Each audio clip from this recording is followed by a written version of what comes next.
찬미 예수님, 한 주일 동안 잘 지내셨나요?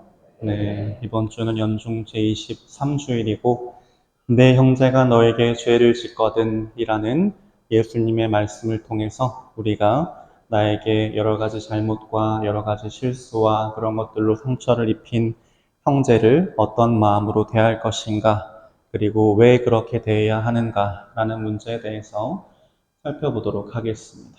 본격적인 이야기를 시작하기 전에 요즘 세상 사는 게 참 무서운 것 같습니다. 묻지마 범죄라는 이름으로 이제 불특정 다수를 향해서 자신의 분노를 아주 폭력적이고 극단적인 방법으로 표현하는 사람들이 도처에서 쏟아져 나오고 있습니다.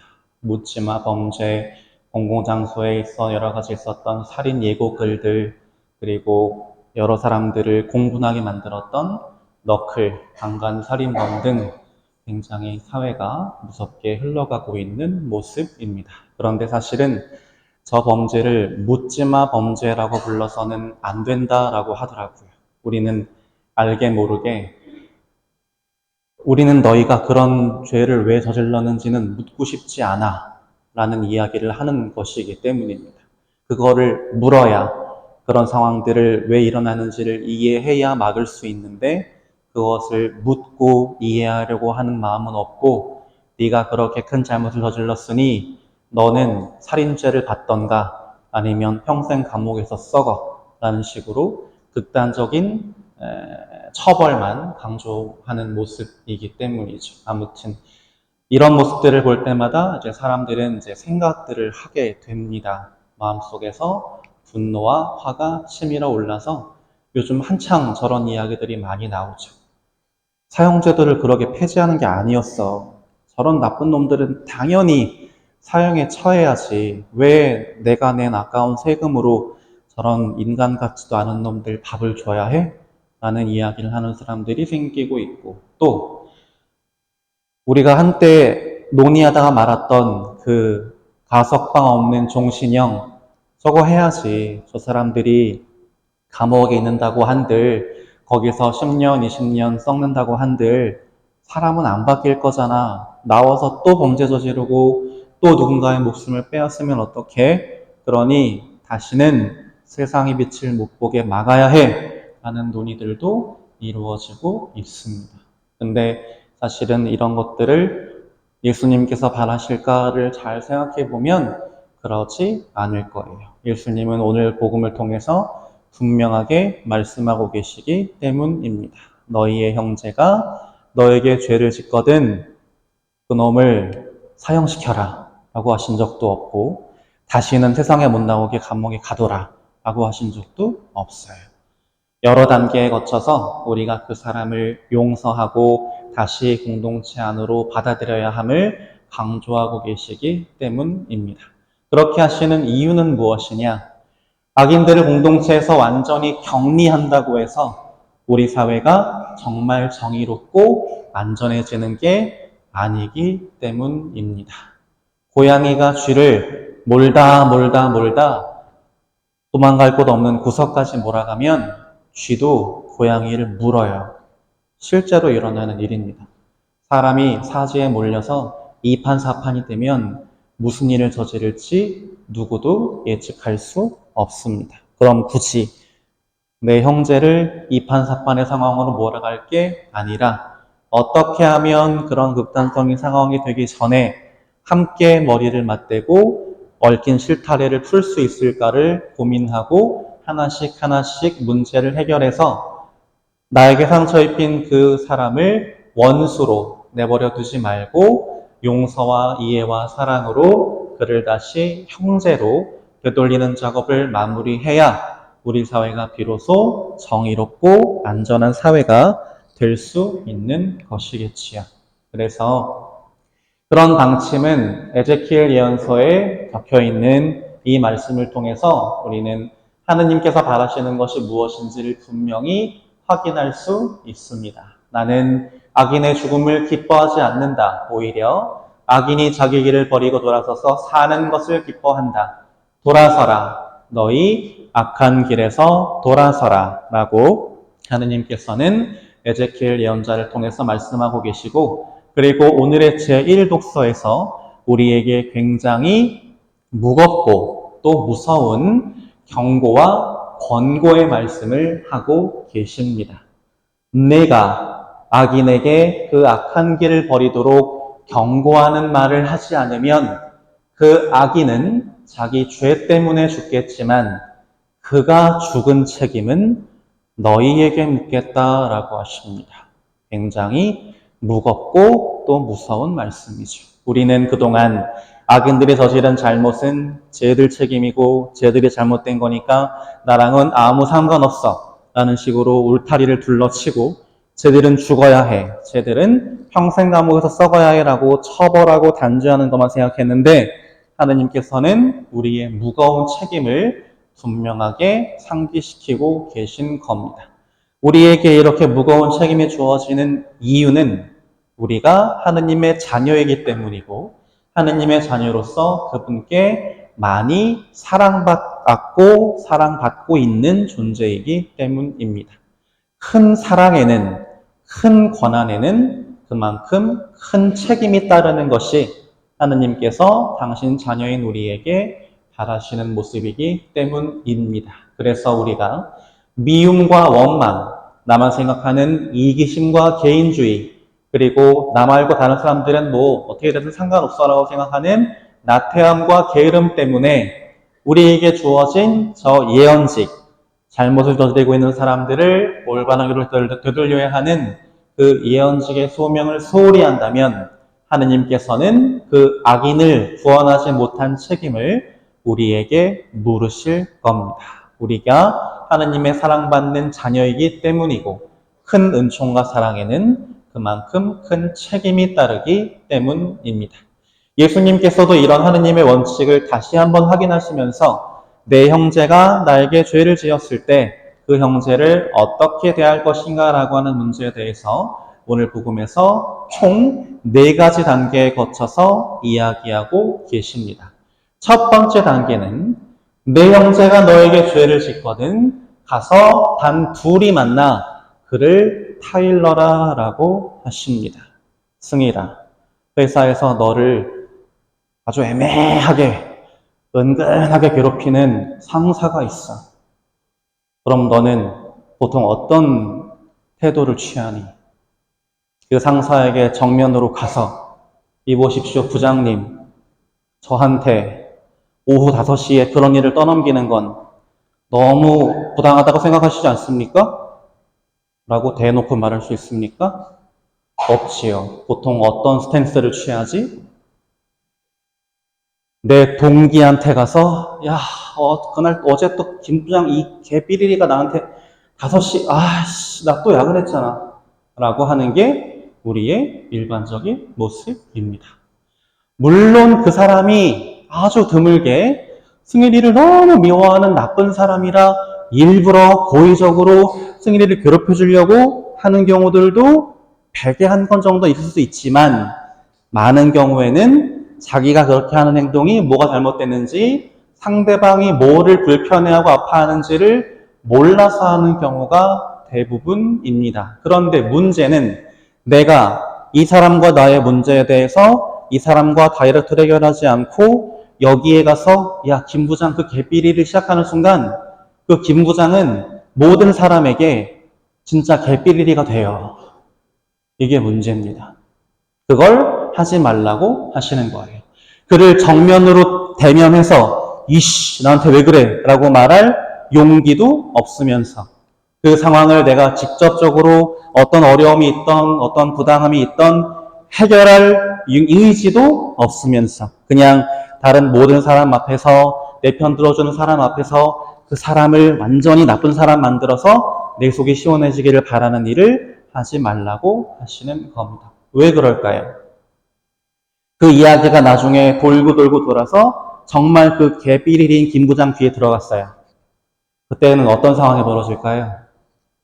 승일이는 그때부터 지옥이 시작될 겁니다. 그렇죠? 나한테도 좋을 게 아무것도 없어요. 그리고 그 사람이 나도 모르게 어떤 마음가짐을 갖게 되냐면 내가 뭘 그렇게 잘못했는데 라는 자기 방어, 자기 합리화에 빠지게 되고, 그나마 내가 어제 승일 씨한테 좀 너무했나? 라고 먹었던 생각마저도 에이씨, 내가 뭘 잘못했어 라고 더 단호하게 고집을 갖게 되는 아주 완고함, 자기 합리화, 더 큰 잘못에 그 사람을 빠뜨릴 수 있기 때문에 가서 단둘이 만나 먼저 그를 타일러라 라고 이야기를 하고 계시는 겁니다. 이렇게 옛날 무한도전이라고 하는 프로에 무한상사라고 하는 어떤 세계관? 거기에 저런 프로가 있었어요. 그랬구나 라는 코너예요. 그래서 불만이 있는 멤버를 저렇게 구석으로 데리고 가요. 그리고 손을 마주 잡고 준아야 내가 사실 그때 어쩌고 저쩌고 해서 기분이 참 그지 같았어 라고 얘기하면 듣는 사람은 무조건 그거에 대해서 그랬구나, 네가 그만큼 힘들었구나 라고 긍정해주고 경청해주고 그렇게 둘 사이에 오해와 갈등을 푸는 코너가 있었어요. 저런 식으로 우리가 할 수 있어야 된다는 이야기입니다. 김 부장님, 사실 어제 저 굉장히 바쁜 일이 있었는데 5시에 업무를 주신 덕분에 부모님과의 약속이 펑크 났어요. 저희 부모님 생신이었는데 라고 이야기한다면 김 부장이 아무리 나쁜 사람이라도 아니 승일씨 공과사 구분 못해? 라고 하지는 않겠죠. 사람이라면 부모님 생일이었구나. 내가 그것도 모르고 너한테 오후 5시에 일을 줬구나. 내가 앞으로는 너한테 뭔가 늦은 시간에 일을 시킬 때는 꼭 무슨 일이 없나 물어봐야겠구나 라고 하는 걸 그때서야 확인하게 될 수도 있습니다. 그렇게 되면 승일이는 어떤 좋은 점이 있을까요? 김 부장이 나에게 개삐리가 되면 나를 2배, 3배로 괴롭힐게 그 김 부장이 나를 이해하기 시작하면 나를 배려하게도 시작하게 되겠죠. 나는 원수가 아니라 나를 이해해주고 배려해주는 동료이자 형제로서 그 김 부장이라고 하는 사람을 얻게 되는 겁니다. 그래서 예수님께서는 누군가 나에게 죄를 지어서 마음을 아프게 한다면 그 사람의 뒷담화를 해서 공개적으로 나쁜 사람을 만들지 말고 그 사람을 직접 찾아가서 그 사람에게 내 진심과 뭐가 힘들었는지를 제대로 표현하고 그리고 그 사람과의 관계를 잃고 싶지 않다는 나의 진심을 전해주어라. 그래서 그 사람으로 하여금 자기의 부족함과 잘못을 돌아보고 바로잡을 수 있는 기회를 주어라 라고 우리에게 분명히 말씀하고 계시는 겁니다. 그런데 문제는 이렇게 상황이 아름답게 해결되면 참 좋겠지만 우리가 사는 세상의 대부분의 경우에 어떻게 되던가요? 그렇게 아름답게만 흘러가던가요? 아니지요. 이렇게 나오는 사람도 있습니다. 승일씨, 너무 예민한 거 아니야? 왜 그렇게 예민하게 굴어? 내가 어제, 저기, 무슨과 박대리한테 부탁했을 때는 그냥 조용히 해주더만. 왜 이렇게 혼자 그렇게 유별나게 굴까?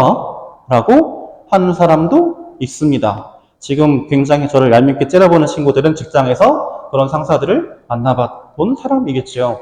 이렇게 하면 어떻게 할 거야? 이 이야기를 예수님께서 우리에게 하고 계시는 겁니다. 만약 그 한 사람을 잘 타일러 보려고 했으나 그가 너의 말을 듣지 않거든 한 사람이나 2사람을 더 데리고 가거라. 모든 일을 2이나 3 증인의 말로 확정지어야 하기 때문이다 라고 이야기하십니다. 저게 무슨 뜻일까요? 증인을 데려가래요. 한 사람이든 2사람이든. 이 문제가 이 사람과 나와의 문제일 때와 제3자가 누군가가 껴서 봐줄 때와 어떤 차이가 있을까요? 나랑 개인적인 문제일 때는 내 탓을 할 수 있어요. 네가 예민한 거야. 왜 유별나게 굴고 그래? 라고 할 수 있지만 나보다 또 누군가가 있으면 이게 이 사람의 개인적인 문제가 아닌가? 라고 한 번쯤 자기 모습을 돌아보게 됩니다. 내가 하는 말이, 내가 하는 행동이 얘한테뿐만 아니라 다른 사람한테도 힘들고 아프고 괴로울 수 있는 거구나 라는 사실을 이 한 사람, 2사람의 증인의 말을 통해서 생각해보게 될 겁니다. 그러면 나는 그 증인을 통해서 어떤 거를 돌아볼 수 있을까요? 내가 정말 혹시나 내가 예민했던 건 아니었는지, 내가 혹시나 너무 이 사람한테 모질게 굴었던 건 아니었는지, 그리고 내가 그때 바라던 그 상처가 정말 그렇게 괴로워할 일이고 이 사람을 정말 그렇게 나쁜 놈으로 만들었어야 될 상황이 맞는지를 다시 한번 돌아보게 됩니다. 그래서 그럴 것까지는 아니었는데 라는 결론에 이른다면 나는 그 사람을 덜 미워할 수 있고 내 마음속 상처를 돌아보고 치유할 수 있는 계기를 마련하게 되겠죠. 그래서 이 증인의 존재를 통해서 그 사람과 내가 자기 자신을 객관적으로 바라볼 수 있게 되는 겁니다. 여기까지 해서 잘 마무리되면 그것도 참 아름다운 스토리일 텐데 우리가 사는 세상은 그렇게 녹록하지 않습니다. 세상에는 굉장히 많은 또라이들이 살아요. 그래서 나도 힘들다고 그러고 얘도 힘들다고 그러고 쟤도 힘들다고 그러는데 아 몰라 어쩌라고 이렇게 나오는 사람들이 있습니다. 상황 자체를 완전히 부정해버리고 아 몰라 나 절대 인정 못해 내가 뭘 잘못했는데 라고 배를 내미는 사람들이 있어요. 그러면 이 사람들을 어떻게 대할 것인가 뭐라고 말씀하시냐면 그가 그들의 말 또 한두 사람의 증인의 말까지도 들으려고 하지 않거든 교회에 알려라 라고 하십니다. 이게 무슨 뜻일까요? 갑자기 교회에 알리래요.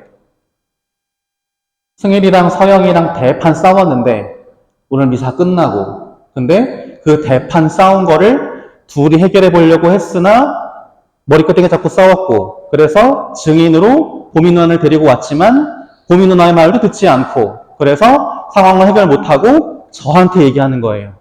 이게 무슨 의미일까요? 교회에 알려라. 무슨 뜻일까요? 두 가지를 구분하셔야 돼요.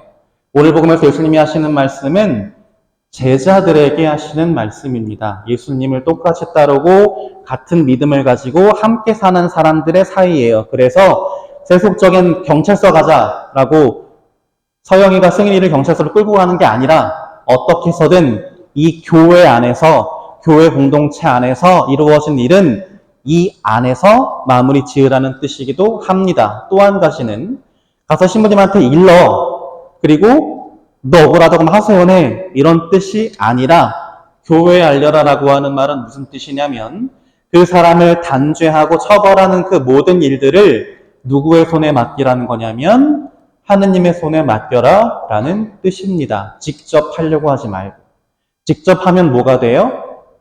쌍방치사가 돼서 문제가 커져요. 근데 그게 아니라 그 모든 것들을 사제 그리고 하느님 손에 맡기게 되면 그 일들이 교회라고 하는 조직 안에서 처리가 될 수 있게 됩니다. 그런데 이렇게까지 해서도 해결이 안 되는 경우가 있어요. 저한테까지 와서 막 치고받고 싸우길래 제가 진짜로 어떻게 뜯어 말려가지고 잘해보려고 했는데 저도 머리를 뜯겼어요. 이렇게. 그럼 이제 어떻게 해야 될까요? 그때부터는 문제가 더 커져요. 왜냐면 사제를 때리면 무슨 죄인지 아세요? 독성죄라고 들어보셨어요? 네, 사제를 때리면 독성죄라고 해서 어떤 교회적인 제재가 들어가냐면 파문 제재가 들어갑니다. 파문 제재 들어오신 분 계신가요?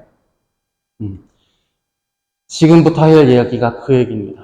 교회의 말도 들으려고 하지 않거든 그를 다른 민족 사람이나 세리처럼 여겨라 라고 하십니다. 다른 민족 사람, 이방인은 뭔지 알겠는데 세리는 뭐 하는 사람이에요? 이스라엘 백성들을 대신해서 이스라엘을 지배하던 로마의 주둔군에게 여기서 거둔 세금을 전해주던 사람들이에요. 근데 로마가 원하는 만큼만 거둔 게 아니라 자기들이 중간에 거둘 이익까지 더해서 2배, 3배로 걷어서 이 사람들을 괴롭게 만들었기 때문에 동족들로부터 큰 미움과 원망을 듣고 있던 사람들이 세리입니다. 그래서 누구의 말도 듣지 않고 그렇게 깽판을 치거든 그를 다른 민족 사람이나 세리처럼 여겨버려 라고 하십니다. 어떤 뜻으로 들리셔요, 이 이야기가? 그렇게까지 하는데 안 되면 그냥 야야 모른 척해 알바노 라고 얘기하시는 건가? 라고 들리기도 합니다. 저는 이 이야기를 저희 회장만 하는 줄 알았는데 초등학생들이 엄청 하더라고요. 알바노. 아무튼 중요한 건 그게 아니고 나와의 관계를 끊어버려도 된다라는 뜻으로 오해할 수 있지만 절대 그렇지 않습니다. 이스라엘 사람들은 이방인일지라도 그리고 세리처럼 유대교에서 금지하는 직업을 갖고 있는 사람일지라도 그가 그 직업을 갖고 있다는 사실만으로 공동체에서 완전히 추방하진 않았어요. 여지는 남겨뒀어요. 어떤 여지냐면 이방인이라면 할례를 받으면 그리고 세리와 같은 공적인 죄인이라면 유대교에서 금지하는 그 직업을 그만두고 진심으로 뉘우치면서 돌아오면 다시 자기 공동체 안에 받아줬어요. 그 이야기를 하시는 겁니다. 그를 내 마음속에서 완전히 추방하고 그와의 모든 관계를 싹 다 끊어버리라는 뜻이 아니라는 겁니다. 그래서 이야기하시는 게 교회의 공적 제재인 파문제재인데 파문제재라고 하는 것은 뭐냐면 교회의 가르침, 교회의 뜻을 거부한 사람이 회개하기 전까지 그가 신자로서 누릴 수 있는 모든 자격들을 다 일시 정지시키는 게 파문이에요. 이 사람은 완전히 교회에서 추방당한 건가요? 그렇지 않습니다. 제가 그때 잘못 생각했습니다. 제가 잘못했습니다. 진심으로 회개하고 돌아오면 화해 예식을 통해서 다시 교회 공동체 안으로 받아줍니다. 그렇다면 이 말씀은 무슨 뜻이냐? 너에게 잘못한 그 사람이 잘못을 뉘우치고 회개하면 받아줄 수 있게 여지를 남겨줘라고 예수님은 우리에게 말씀하고 계시는 겁니다. 이것만 하지 말아달라고 간곡하게 부탁하시는 거예요. 그 사람을 향해 열어둔 마음의 창문은 제발 닫지 말고 조금만 남겨줘. 혹시라도 나중에 그 친구가 마음을 고쳐먹고 너를 바라봤을 때 다시 너와의 관계를 회복할 수 있게 마음의 창을 조금만 열어주지 않겠니라고 우리에게 말씀하고 계시는 겁니다. 우리가 그 사람을 완전히 끊어버리지 않는다면, 그 사람을 완전히 포기하고 내 마음속에서 쫓아내버리지만 않는다면 우리가 남겨놓은 그 여지 안에서 하느님께서 직접 활동할 것이기 때문입니다. 그러면서 마지막으로 우리에게 무슨 말씀을 하시냐면 너희 가운데 두 사람이 이 땅에서 마음을 모아 무엇이든 청하면 하늘에 계신 내 아버지께서 이루어 주실 것이다 라고 이야기하십니다. 우리가 나에게 죄를 지은 그 사람을 향한 마음의 창을 완전히 닫아버리지 않은 상태에서 마음을 모아서 그 사람을 하느님 올바른 길로 이끌어 주십시오. 그리고 하느님 저의 옹졸하고 비좁고 약한 마음을 열어주시고 강하게 해주시고 이끌어 주십시오라고 마음을 모아 기도한다면 하느님께서 그런 우리와 함께 하시면서 우리가 용서할 수 있고 화해할 수 있는 힘을 우리에게 주실 것이다 라는 이야기를 하고 계시는 겁니다. 그래서 지금 마음속에 죽일 놈 살릴 놈 하는 사람이 아마 한 사람쯤은 있으실지도 모르겠어요. 이번 한 주 동안만이라도 그 사람과 나와의 관계를 한 번쯤 돌아보시면 좋겠어요. 그래, 하느님이 나한테 그렇게 간곡하게 청하시는데 내가 그 사람을 정말 미워하고 싫지만 그래도 그 사람을 향한 마음의 창문은 닫지 말아야지. 그리고 정말 마음 내키지 않지만 내가 한번 그 사람을 위해서 기도해 봐야지 라는 마음으로 그 사람과 나와의 용서와 화해를 위한 진심으로 노력해 보시는 시간을 이번 한 주 한번 가져보시면